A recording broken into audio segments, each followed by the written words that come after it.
Our next candidate is a candidate for position 4 on the Bay Area Hospital Health District, and it is Barbara Taylor, and she will introduce herself in a sense. Go ahead, Barbara. Well, thank you. Again, my name is Barbara Taylor. A lot of folks know me as Barb Taylor. I moved to the area back in 1976, right out of college. And I joined a CPA firm of Jurgen and Meyer. I had my entire career there. The firm did merge into Moss Adams, where I retired as a partner. And I just really loved the area, so opted to stay here. I believe it was in 2004, I joined the Bay Area Hospital Finance Committee and have been serving in that capacity ever since. And then in 2011, I was first appointed to the board of directors of the hospital. And I, of course, subsequently, I've run for re-election a number of times. So here we are again, running for the next 4-year term. I really enjoy volunteering with the district.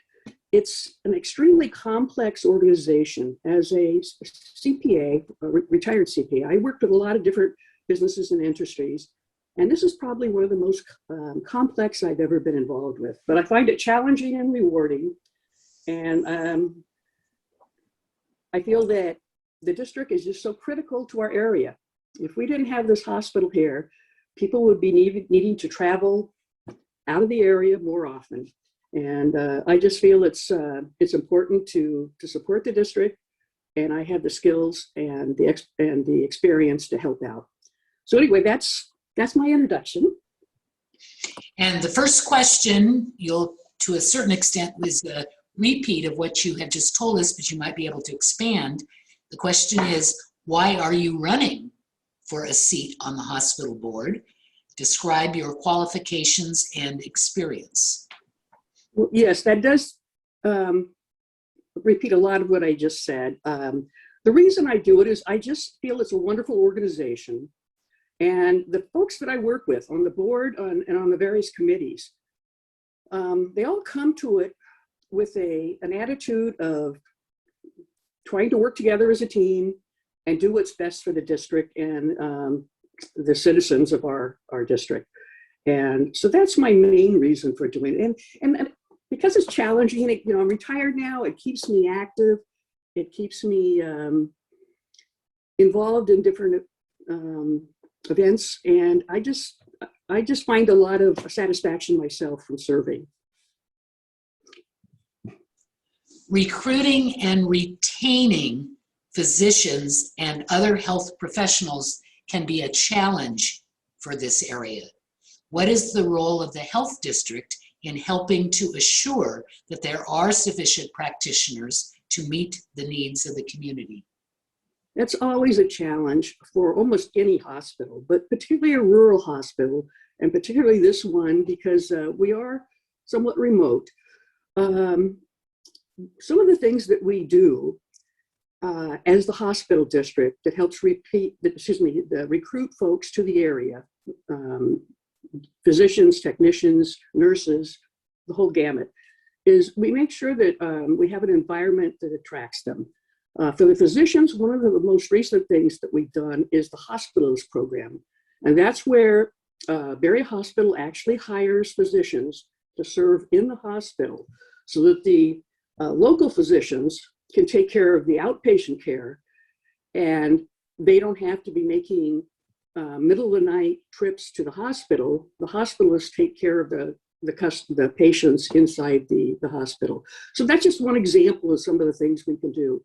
We also work with some of the clinics to help in the recruiting, to show folks around, to show them what's available, and some of the projects in the works in terms of, for instance, a few years back, we invested in robotic surgeries.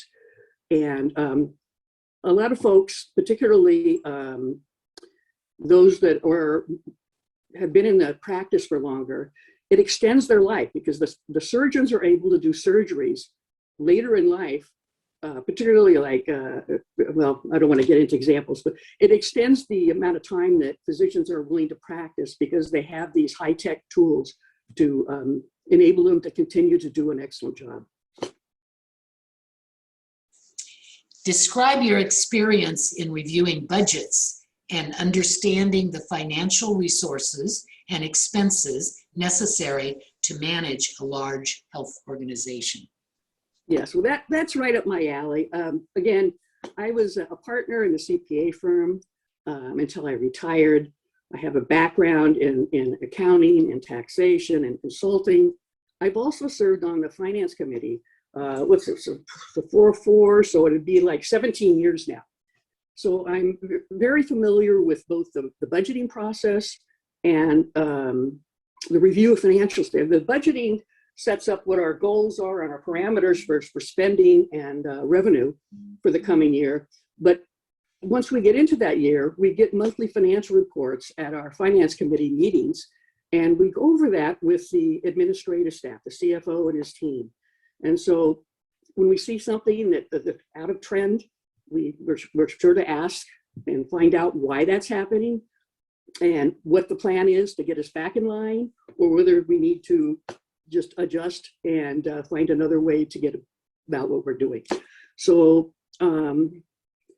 those are we're also involved in the audit that's done each year. It's required by municipal organizations. And I meet with the auditors ahead of time, meet with them after their field work, and they present their report to the finance committee, which then I share with the board. So from the whole, anytime we have a new project or services we want to offer, the CFO and his team bring to us a business plan for our review, the finance committee, and then the committee asks questions and reviews it, and then they make their recommendations to the board as to whether we should proceed or not. So there's a whole spectrum of things. There's also several retirement plans that the district is responsible for. The finance committee and myself as treasurer oversees that. Obviously, the staff themselves do most of the legwork, but we're part of the governance, not the operational side. So we oversee what's going on, and we ask questions. And the folks in the accounting department are very good about answering our questions. And if they don't have the answers, they tell us that, and then they do a little digging and find out what's going on.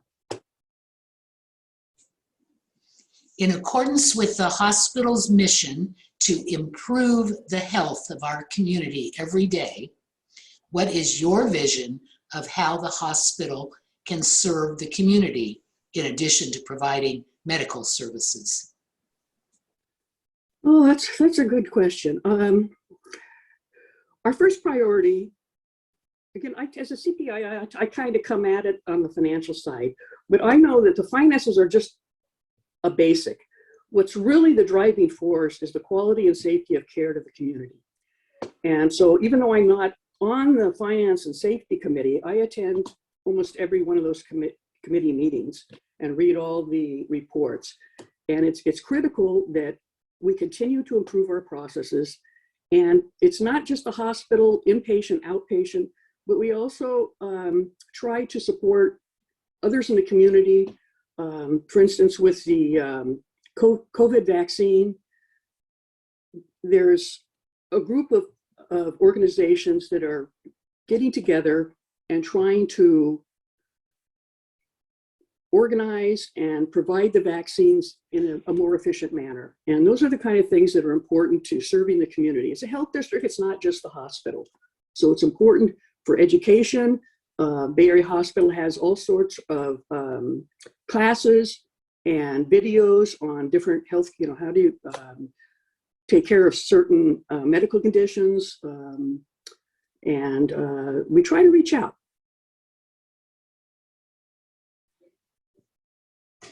Would be the role of the hospital board in assuring that issues of diversity, equity, and inclusion are addressed not only within the hospital's personnel, but also in the provision of services? Okay, in connection with services, there can be no discrimination in any manner. It's just absolutely not allowed. Everybody that comes to the hospital is deserving of respect and the proper service. Sometimes the area hospital can't provide that for one reason or another, but then it's our responsibility to refer them on to an organization that can help them. And it has nothing to do with race, religion, sexual orientation, or anything else. People that come to the hospital deserve to be served, and we do that in the best manner that we possibly can. And that's the end of the questions. So it's your turn to summarize for us. Okay, I'm just looking to see a couple other. Can I take a couple minutes besides the recap? Yes, you may. I scratched out a few comments of things that I think are important for the community to be aware of. In the past 13 months, the hospital has experienced, like everybody else in the country, in the world really, the COVID-19. And at first, the hospital had very few patients, but because of the restrictions, we couldn't provide hardly any services because of the restrictions. So we were hard hit, and the staff in particular, we did everything we could to retain staff and to keep them safe in providing services. But it's been a real challenge to overcome that. And I just want to commend the administration and everybody at the hospital that hung in there and did what was right. And I thought that was important to say. The other, at the very same time that we were doing that, we're implementing one of our biggest projects ever.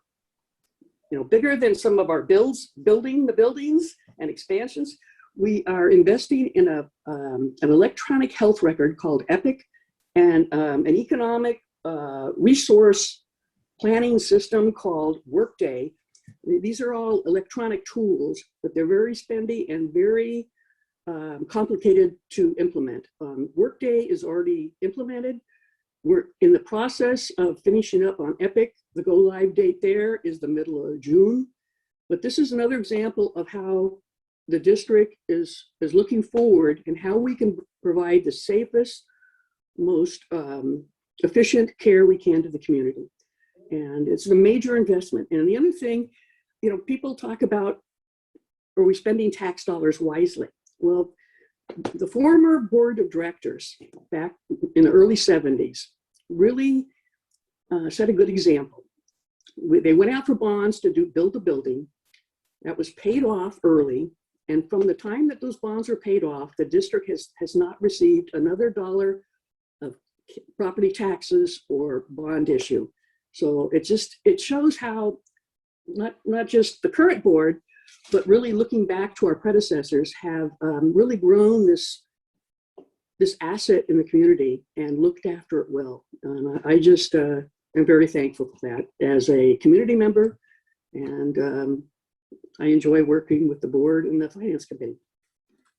I'm kind of slipping that into my recap.